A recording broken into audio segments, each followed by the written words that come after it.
Alors, pour bien comprendre la perspective, on utilise souvent le cube. Et l'avantage du cube, ou hexaèdre, c'est que c'est un volume qui a 12 arêtes égales, identiques. Donc on est bien d'accord.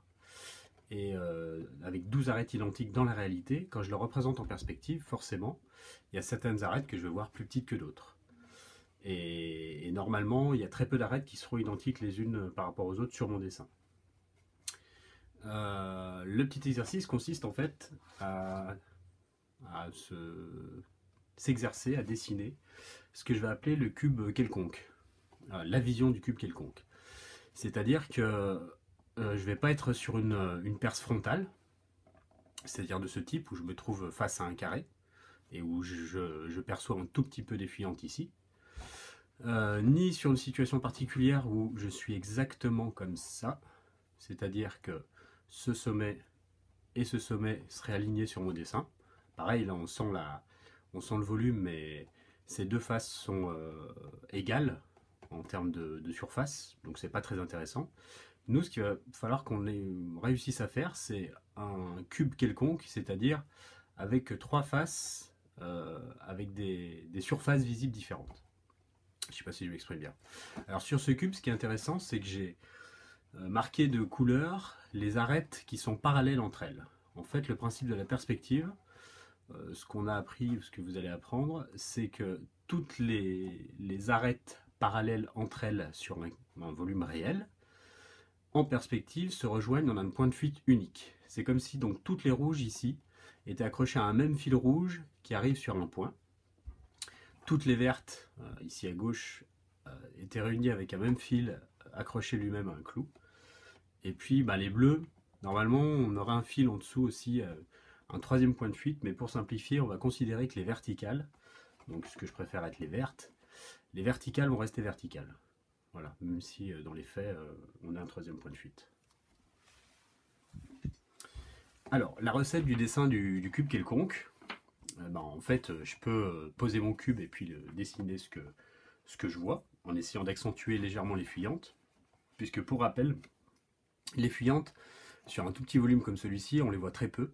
En revanche, en architecture, on se met au milieu de la rue, on voit très bien les fuyantes, par exemple les balcons, qui sont tous parallèles entre eux normalement, s'il n'y a pas eu de souci de génie civil, vont bien à un même point de fuite en face de moi sur la ligne d'horizon. Donc là, ce que je vais faire, je peux dessiner à partir d'une vision de mon cube, mais c'est surtout m'habituer à tracer automatiquement et de la perspective d'imagination à partir d'un cube, le cube quelconque. Alors, la recette du cube quelconque, je vais commencer par l'arête la plus proche de moi, si je regarde mon cube en réalité. Donc si moi j'observe mon cube, cette arête, ça va être la plus proche de moi, forcément. Et surtout, normalement, sur tout mon dessin, si c'est le plus proche de moi, ça doit être la plus longue. Si j'ai d'autres arêtes plus longues, c'est-à-dire que j'ai pas dessiné un cube, j'ai dessiné un parallélépipède.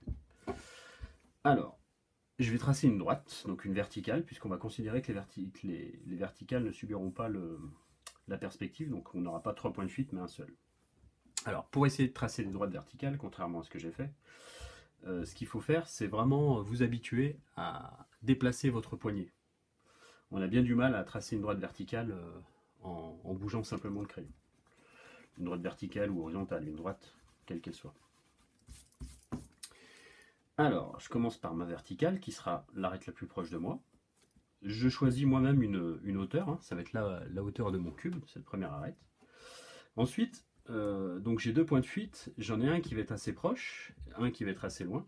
Par contre, j'aimerais bien que vous vous habituiez à jamais dessiner les points de fuite sur vos formats. Ça fait des perspectives complètement caricaturales. Et ensuite, on travaille toujours à main levée, sans règles, donc il faut vraiment s'habituer à ça pour être rapide, en gommant le moins possible. La deuxième chose, à partir du sommet inférieur, ici, donc je vais tracer une première direction. Une direction plutôt ouverte, puisque j'imagine que c'est à droite que mon point de fuite va être le plus éloigné. Donc là, le clou qui tient le fil de cette fuyante est très loin. En revanche, si celui-ci est très loin, pour avoir un cube quelconque, donc une vision du cube quelconque, ça veut dire que côté gauche, au contraire, mon point de fuite va être plus près. Donc ça veut dire qu'ici, entre les deux, je vais essayer de faire un angle pas forcément droit, mais au moins à 90 degrés, voire un peu plus. 90 degrés étant l'angle droit. Donc là, pour l'instant, j'ai tracé 3 arêtes de mon volume. Et je connais sa hauteur. Ensuite, donc à droite, je vais dessiner une deuxième arête. Donc à partir de ce sommet que je connais, c'est moi qui l'ai choisi. Hein. Donc vous choisissez, vous pouvez aller très haut. Par contre, en revanche, si vous allez trop haut, vous allez sortir de votre format. Moi, je suis sur format A4, je vous invite à travailler au format A3. Donc là, je vais tracer une autre droite. Et en fait, cette droite, il faut que je me dise, ben, il faut qu'elle aille au clou et qu'elle arrive, donc mon clou de droite, c'est le bout, mon point de fuite, entre guillemets. Et il faut qu'elle arrive à ce clou en même temps que celle du bas. Ça veut dire que si je la dessine comme ça, ben, ça va me faire quelque chose de bizarre parce que certes, elle va rejoindre celle du bas, mais par contre, elle va être sur une droite qui va être très très basse ici, et ça va être très étrange ici à gauche. Donc je privilégie quelque chose de plutôt supérieur, mais pas de parallèle. Ici, normalement, cette cote va en diminuant, elle subit l'effet perspective. Je vais faire la même chose ici, sauf qu'ici, ben, je me raccroche à là. Je m'aperçois qu'ici, j'ai un point de fuite qui est dans mon format, mais c'est du fait du hasard. Donc je ne m'accroche pas à ce point de fuite, je considère une zone de fuite. Donc comme ça.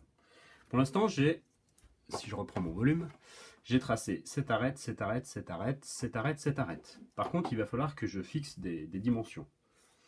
Alors, la première dimension, la largeur ici que je vais fixer, eh ben, je vais la faire entre guillemets à l'œil. Donc si je la fais là, vous allez tout de suite comprendre que c'est pas un cube que je suis en train de tracer, mais plutôt un parallélépipède, une boîte à chaussures. Donc, je m'autorise à revenir un peu plus ici. Là, c'est plus un cube non plus, c'est plutôt une tour. Donc, ça va être un petit peu entre les deux. Alors, pour rappel, si ça, c'est l'arête la plus proche de moi, je ne dois pas avoir d'arête plus grande que celle-ci. Donc, ça veut dire que la vérité doit être à peu près ici, quoi. Faites confiance aussi à votre œil, qui, au fur et à mesure, va aussi s'affûter et s'exercer. Donc, je pars là-dessus. Donc, ça veut dire que je peux gommer le reste ici. Alors, j'invite souvent à éviter de gommer, c'est souvent une perte de temps. Donc ici, j'ai ma fuyante vers la gauche. Bah, pareil, ici, je vais caler ma largeur. Alors là, attention, comme ma face est beaucoup plus refermée, et ben là, les dimensions, elles se rabattent, elles se contractent beaucoup plus rapidement. Donc ça veut dire que si je fais ça, je ne suis plus sur le cube. Si je fais ça non plus, mais je devrais être, on va dire, par là. Encore une fois, hein, avec l'expérience, vous allez pouvoir petit à petit monter plus facilement la chose. Donc là, petit à petit, là, j'ai déjà fait 2 faces. Donc la troisième devrait être facile à réaliser. À partir de ce sommet, qui s'est du coup créé avec mes choix de largeur, que j'espère à peu près cubique, à partir de ce sommet, de nouveau, je vais faire une fuyante vers la droite. Donc si je considère mes familles de fuyantes, donc là, toutes celles qui vont à droite, bah, c'est les fuyantes rouges, donc elles vont tous au même clou. Et toutes celles qui vont vers la gauche, là, ce seraient des fuyantes bleues, qui vont toutes au même clou ici à gauche. Et puis mes verticales, je les garde verticales, même si dans les faits, c'est pas tout à fait ça. Donc à partir d'ici, je vais tracer une fuyante, donc ça veut dire que si je la fais comme ça, elle va toucher celle-ci avant celle-ci, et donc le clou doit être par là, donc c'est pas bon. Donc il faut vraiment que je me force à la faire beaucoup plus tendue, vers la droite, en ayant l'impression quand même qu'elle est en train de se rapprocher de celle-ci, c'est-à-dire que j'ai pas ici de choses parallèles, et puis qu'elle se rapproche aussi en même temps de celle-ci. Donc on a bien l'impression qu'elles sont toutes de la même famille ici. Et je vais faire la même chose vers la gauche, à partir de là. Donc là, vous vous souvenez, j'ai une fuyante ici, une fuyante ici. Donc celle-ci, pareil, si mon clou se situe par là, n'hésitez pas à tourner le format. Enfin, ici, pour du dessin comme ça, de précision à appliquer, je vous invite à faire tourner la feuille si ça vous arrange. Donc à partir d'ici, je vais essayer de faire une droite qui est de la famille de toutes ces droites qui vont ici vers la gauche. Alors, j'essaie d'à peu près valider. Je pense que je peux faire converger encore un tout petit peu plus. Voilà, comme ça. Je corrige un peu celle-là. Donc là, j'ai à peu près un cube où je sens un petit peu de fuyante. J'aurais pu encore l'accentuer un peu, mais soyons pas caricatural. Hop. Alors, un moyen de valider votre cube, une fois que vous l'avez à peu près mis en place comme ça, c'est de faire en transparence, c'est-à-dire d'imaginer que c'est un cube en verre. Donc c'est assez simple à faire. Hein. Au niveau de la perspective, on parle de système perspective, ça veut dire que le plus compliqué à mettre en place, c'est le début. Après, à l'intérieur de la perce, si tout a à peu près été bien construit, c'est d'autant plus facile de rajouter, d'enlever des choses. Alors, donc si je veux le faire en transparence, bah, d'ici je vais tracer une verticale, je ne sais pas où elle s'arrête pour l'instant. Hop. D'ici, bah, je vais tracer de nouveau une fuyante qui vient de la famille de celle-ci, là, les rouges sur mon volume. Et comme j'en ai déjà 3 de tracés, c'est d'autant plus facile de tracer une quatrième. Cette quatrième, elle va passer entre les deux. Ça veut dire qu'il ne faut pas qu'elle soit parallèle à celle-ci, mais presque. Et puis, il ne faut pas qu'elle se rapproche de celle-ci avant celle-ci. Donc, je la fais comme ça, librement, comme ça. Je me dis, tiens, il commence à se créer un sommet. Et si je ne me suis pas trop mal débrouillé, ici, ce sommet, je devrais simplement relier l'un avec l'autre. Est-ce que j'ai bien une conicité, enfin une fuyance, pardon, ici? Oui. Donc, mon cube est à peu près réaliste. Donc voilà un peu l'idée, c'est que vous soyez capable en 20-30 secondes, 1 minute maximum, de monter un cube quelconque. Alors, pour la démonstration, on va le faire en temps réel.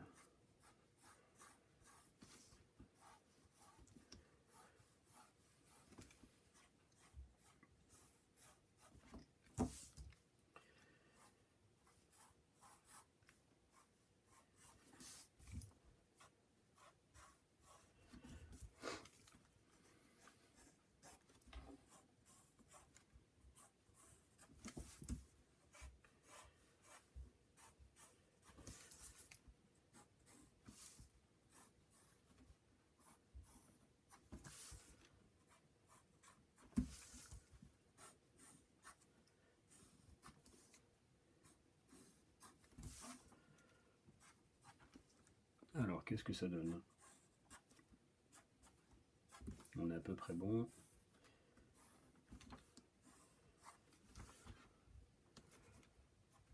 Je peux lui mettre des valeurs. Valeurs ombre-lumière. Hein.